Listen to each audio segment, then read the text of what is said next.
बहुत मज़ेदार फूले हुए क्रिस्पी आलू के पकोड़े। अस्सलाम वालेकुम व्यूअर्स, आलू के पकोड़े तो आपने बहुत बार बनाकर खाए होंगे, लेकिन इस तरह के क्रिस्पी फूले हुए आलू के पकोड़े शायद आपने पहले कभी ना खाए हों।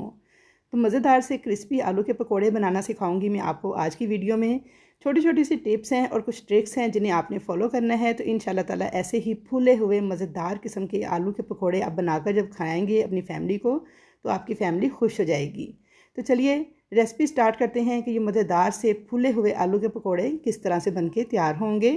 तो सबसे पहले यहाँ पे मैंने 250 ग्राम आलू लिए थे। आलू थोड़े बड़े साइज़ की लीजिएगा और इनको पील ऑफ कर लेंगे। पील ऑफ करने के बाद इन आलूओं को आप स्लाइसर की मदद से इस तरह से इनकी कतलियाँ काट लें, जो कि इस तरह की होनी चाहिए, ना बहुत ज़्यादा बारीक हो ना बहुत ज़्यादा मोटी हो।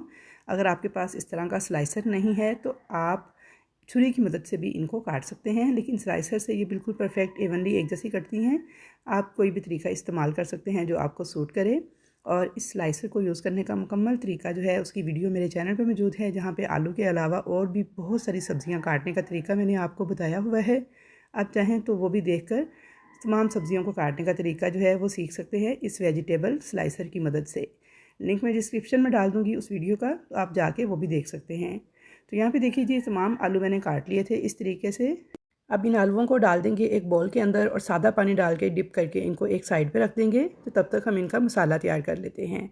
यहाँ पे मैंने 3/4 कप बेसन लिया है। 3/4 कप का मतलब है 1 कप से थोड़ा सा कम बेसन आपने छान कर लेना है। और यहाँ पे 1/4 कप मैंने भर के लिया है। आप देख सकते हैं फुल भरा हुआ कप है। 1/4 कप या फिर 4 टेबल स्पून भर के डाल लीजिएगा चावल का आटा। चावल का आटा अमूमन घर पे नहीं होता, तो आप क्या करें, नॉर्मल चावलों को मिक्सी के जार में पीस कर छान लें और ये आटा हासिल कर लें। साथ ही इसमें मैंने नमक डाल दिया है हस्बे जायका। हल्दी डाल दूंगी 1/2 टीस्पून के बराबर। साबुत सफ़ेद ज़ीरा डाला है 1/2 टीस्पून। लाल मिर्च का पाउडर डाला है 1/4 टीस्पून और कुटी हुई लाल मिर्च डाली है 1/2 टीस्पून के बराबर।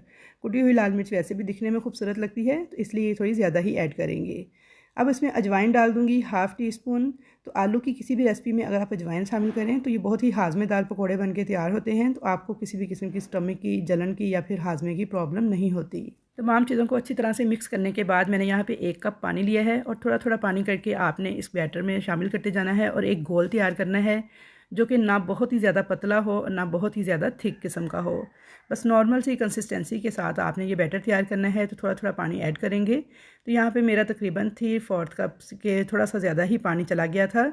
और ये देखिए, ये इसकी कंसिस्टेंसी होनी चाहिए, यानी इतना इसको पतला होना चाहिए। इससे ज़्यादा पतला आपने नहीं करना और इससे ज़्यादा गाढ़ा भी आपने नहीं करना। थोड़ा थोड़ा पानी करके ऐड करना है, एकदम से सारा नहीं डाल देना। और यहाँ पे मैं आपको चेक करवा देती हूँ इसकी फ़ाइनल कंसिस्टेंसी। तो ये देखिए, इतना इस बैटर को होना चाहिए गाढ़ा, बस इससे ज़्यादा पतला आपने नहीं करना। अब यहाँ पे एक बड़ा ही अहम स्टेप हम करने वाले हैं, जिसकी वजह से हमारे जो पकोड़े हैं ये फूलेंगे। 1 टेबल स्पून ऑयल को मैंने गर्म कर लिया है चूल्हे पे, और इस गरम ऑयल को आपने इसी तरह से उठाना है और इस बैटर के अंदर शामिल कर देना है। हाँ, इस गरम ऑयल को डालने की रीज़न ये है कि इसकी वजह से जो पकोड़े हमारे आलू के फूलेंगे ना, तो फूलने की रीज़न यही है, ये गरम ऑयल। तो 1 टेबल स्पून गरम ऑयल हम इस बैटर में डाल देंगे और तेज़ी से चम्मच के साथ इस बैटर को मिक्स कर लेंगे इस ऑयल के साथ। एंड पे थोड़ा सा कटा हुआ हरा धनिया बिल्कुल बारीक ऐड कर देंगे। और 1 से 2 ड्रॉप मैंने डाल दिए हैं येलो फूड कलर के। आपके पास yellow food colour liquid form में ना हो तो आप पाउडर फॉर्म में भी डाल सकते हैं, या फिर इसको स्किप भी कर सकते हैं। बस इससे कलर ज़रा खूबसूरत आता है पकौड़ों का। यहाँ पे देखिए जी, हमारा बैटर बिल्कुल तैयार है। इसको हम 15 से 20 मिनट के लिए रेस्ट देंगे और एक तरफ रख देंगे। तो जब तक हम अपने आलू तैयार कर लेते हैं। तो यहाँ पे जो आलू हमने पानी में डिप करके रखे हुए थे, इनका सारा पानी निकाल देंगे और इनको हम एक टॉवल के ऊपर इस तरीके से बिछा लेंगे।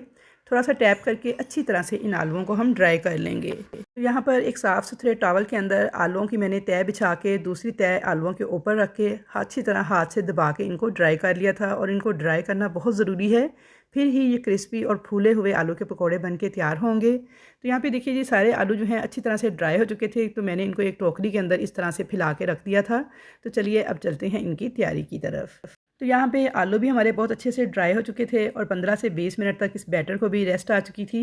दूसरी तरफ मैंने ऑयल जो है फुल तेज़ गर्म होने के लिए रख दिया था। तो तेज़ गर्म ऑयल के अंदर अब हम इस पकौड़ों को ऐड करेंगे। ठंडे ऑयल में आपने ऐड नहीं करना। तो अब आप क्या करेंगे, इस बैटर के अंदर आलू के एक पीस को डालेंगे। इस तरीके से अच्छे से डिप करने के बाद इसे उठा के सारा एक्स्ट्रा बैटर इसका उतार देंगे, इस तरह से झटकते हुए। बस जो इसके साथ लग गया है इतना ही काफ़ी है। और इसे डालते जाएंगे 1 बाय 1 करके इस कढ़ाई के अंदर तेज़ गर्म तेल के अंदर। सारे पकोड़े इसी तरह से हम डालते जाएंगे। तो ये देखिए माशाल्लाह फूले हुए क्रिस्पी आलू के मज़ेदार से पकोड़े बनके तैयार होते जाएंगे। और व्यूअर्स खाने में इस कदर मज़ेदार थे कि बस झटपट से ख़त्म हो जाते हैं और बनाने में भी बहुत ही आसान है। बस छोटी छोटी सी टिप्स हैं जिन्हें आपने फॉलो करना है तो बहुत ही शानदार किस्म के फूले फूले आलू के पकोड़े बनके तैयार होंगे। आपने आलू के पकोड़े बहुत बार बनाकर खाए होंगे लेकिन इस किस्म के फूले हुए क्रिस्पी आलू के पकोड़े नहीं खाए होंगे। तो अल्हम्दुलिल्लाह माशाल्लाह सारे पकोड़े हमारे देखें कितना ज़बरदस्त फूल चुके हैं और ये काफ़ी देर तक इसी तरह से रहेंगे ऑयल से निकालने के बाद भी। ये नहीं कि जब आप ऑयल से निकालेंगे तो ये फुस हो जाएंगे, बल्कि ये इसी तरह फूले फूले से ही रहेंगे। तो अब यहाँ पे देखिए जी बेहतरीन आलू के पकोड़े बना के हमने तैयार कर लिए थे। उल्ट पुल्ट करते हुए इन्हें गोल्डन कलर आने तक फ्राई कर लिया था। तो यहाँ पे दूसरा बैच भी हमारा पकोड़ों का रेडी हो गया था। तो चलिए अब इनको डिश आउट कर लेते हैं। तो यहाँ पर मैंने इन्हें इमली और खजूर की चटनी, जो कि मैंने आपको कल की वीडियो में बनाना सिखाई थी, और उसके अलावा धनिया और पुदीने की चटनी इनके साथ बना के सर्व कर दिया था, जो कि बहुत ही मज़ेदार लगती है इन आलू के पकौड़ों के साथ। इन दोनों चटनियों के लिंक्स जो हैं मैं डिस्क्रिप्शन में डाल दूँगी, वहाँ से देख के आप मज़ेदार से ये चटनियाँ भी तैयार कर सकते हैं। तो यहाँ पे देखिए जी माशाल्लाह अल्हम्दुलिल्लाह बेहतरीन क्रिस्पी किस्म के फूले फूले से आलू के पकौड़े हमारे बन के तैयार हैं। तो आई होप व्यूअर्स कि आपको मेरी आज की ये रेसिपी ज़रूर पसंद आएगी। रेसिपी पसंद आए तो वीडियो को लाइक शेयर करना मत भूलिएगा। चैनल पर नए हैं तो सब्सक्राइब ज़रूर कीजिएगा। तो इंशाल्लाह ताला मुलाकात होगी ऐसी ही मज़े मज़े की वीडियोज़ के साथ। तब तक के लिए अल्लाह हाफिज़।